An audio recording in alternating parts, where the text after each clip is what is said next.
সব আন্দোলন যারা করেছে তাদের বিরুদ্ধে চার্জশিট, তাদের বিরুদ্ধে কেস, আর যারা গুলি চালিয়েছিল 6টা নিচু তলার অফিসারের নামে কেস দিয়েছে, আর যারা অ্যাকচুয়াল করেছিল, নেতৃত্ব দিয়েছিল, কাউকে দেয়নি, কাউকে দেয়নি। আমি বলেছি সবার বিরুদ্ধে অ্যাকশন নেব, আগে ওপর থেকে শুরু হোক।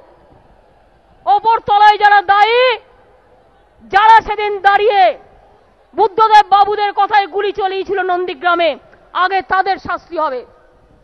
আন্দোলনকারীদের গায়ে হাত দিলে আন্দোলনকারীরা বুঝে নেবে the matter is not so easy and game is not that easy. Congress bureau of investigation and CPM bureau of investigation ঠিক করবে ভারতবর্ষ কোন পথে চলবে। আর আয়ু কতদিন? আর তো 15 দিন 20 দিন, তাতে এই অবস্থা। সুতরাং প্রতিহিংসা করে গণতন্ত্র চলে না, প্রতিহিংসা নয়, প্রতিকার চাই। তাই আমরা বলি বদল চাই, বদলা নয়।